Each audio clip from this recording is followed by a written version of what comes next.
Happy Sabbath, church. The Lord is good all the time. I take this opportunity to welcome you to our health segment today.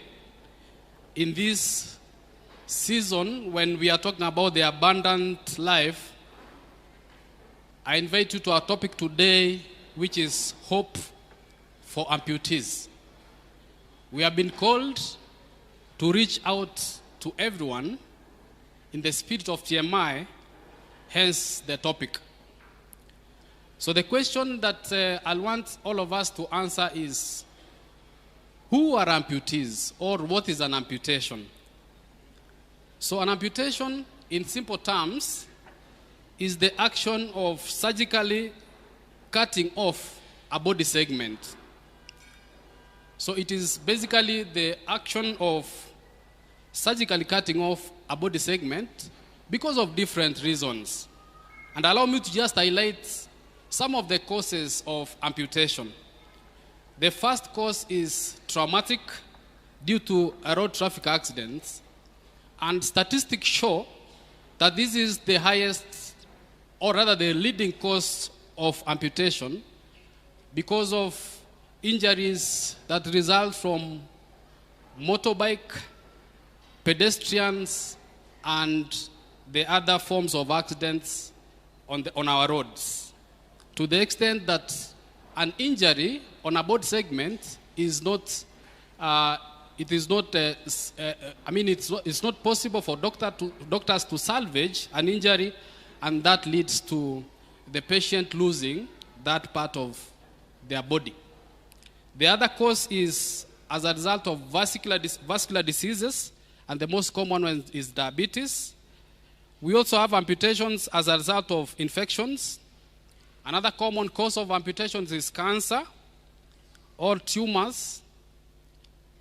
The other cause is congenital deformities. So congenital deformities are basically those kind of deformities that one is born with that lead to amputation. Then we have other rare causes like attack from wild animals and snake bites.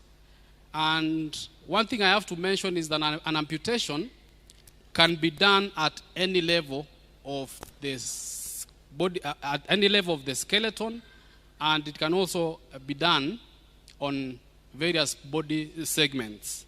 So the question then we are asking is there hope for amputees?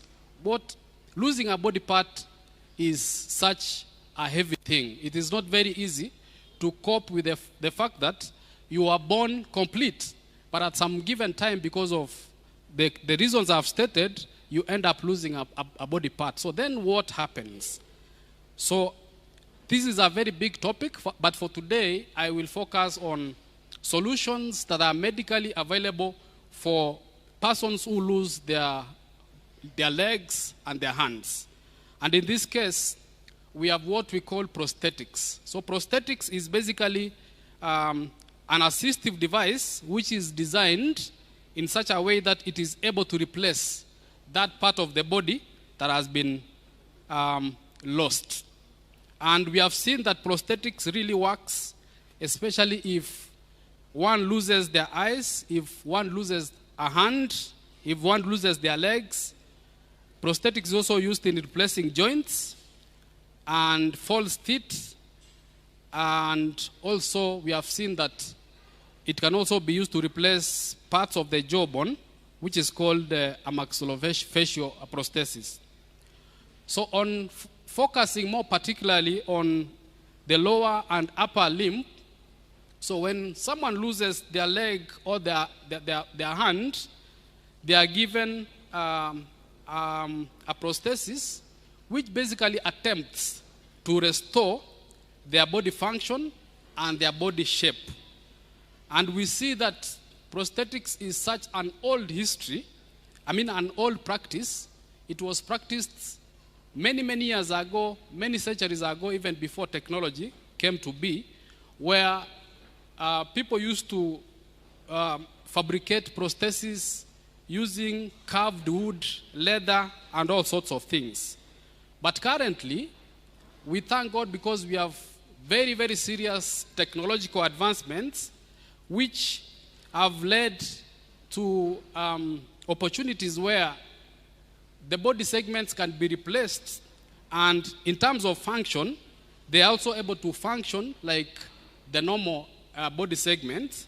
So we have like myoelectric hands, myoelectric feet, which are made in such a way that they function normally like any body part. And they also have been made in such a way that they look exactly as the body segment that is lost. We also appreciate that animals are not exempted also from this. You can see from the screen that that is an elephant which got an amputation, and it was rehabilitated, and it was brought back to normal life. So to be able to illustrate this, I want to invite a very beautiful girl to just come up front so that you appreciate that what I'm talking about is real. Feel so much welcome to New Life. Could you please tell us your names and briefly about yourself?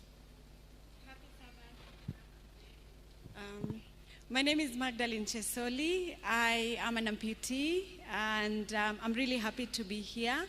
I also work at Cycleg as the community manager. In my case, since I'm an amputee, it's congenital. So basically what that means is I was born like that. So I literally do not know how it feels like to walk on both legs. But it's because of the prosthetics that I'm able to walk, and be able to move around. So Magdalene, you are saying that you were born without a leg. So that means you have no experience at all in terms of what it means to have two legs. Yes. Growing up as a young child, I would say I could see fellow children, walking on with both of their legs. But for me, I had one single leg. And I would even, ask my parents and even, find out from friends, why am I so different? How come I have only one leg and the others have two legs? So it was really like a hard thing for me. But, when you have a support system and they're able to explain to you that you're born like this, but that doesn't mean it's the end of the world, that was quite encouraging. So literally, I don't know how it feels like to walk on both legs. You'd expect that in such a circumstance, then you will be isolated in the community, you will not go to school. Can you tell us your experience? Okay. I had parents who had gone to school and they really knew the value of education. And my parents also knew the value of having a person with disability or an amputee child, and how do you support them and make sure that they also have an education, they're able to depend on themselves. And for me, even before I started using the prosthetics, I was using a crutch. And it was so cumbersome. But my parents ensured that they've taken me to school. I did my primary school, went to secondary school. I also went to the university. So I had all the support that I needed for me to be able to be who I am and what I am right now. I see today your prosthesis is exposed. Yes. Has this been the case all through your life? No. This was not the case. As I mentioned earlier, I was using a crutch. So most of the times I would hide my leg. I didn't want people to see me or see even my limb at all. And you see, interacting with the other amputees, and now that I'm educated, I am exposed, I had to make a decision. Am I going to keep on hiding my leg, for the rest of my life? And that is how my journey of self-acceptance and just, creating awareness and letting people know that I can still live life authentically. I can live life normally just like any other person. So there's somebody out there in a similar situation. Okay. What message do you have for them? Wow. I'd start first to parents, guardians. Please support them. Just offer them mental, physical support. Show them that they're worthy. Show them that they're valued. And you as an amputee, do not feel sorry for yourself. There's a reason why God created you in the first place. So there's a lot for you. Be encouraged. And personally for me, the role that I am in allows me to, speak to fellow amputees, to encourage them and tell them that you can still be somebody in the society and you can live life independently and, add value to the society at the end of the day. So be encouraged and know that you're not alone. We are here to support, basically. Church, in the Bible, Jesus performed 35 miracles. And out of the 35 miracles, 25 miracles were specifically for persons with disabilities. So that is around 80%. So that tells you that persons with disabilities are very important to Jesus. So in the spirit of TMI, total member involvement, as we reach out to people for Christ, let us also remember that persons with disabilities have spiritual needs that we also need to attend to. I hope that this segment was helpful to all of us. May God help us so that we become a more inclusive society. Amen. Thank you.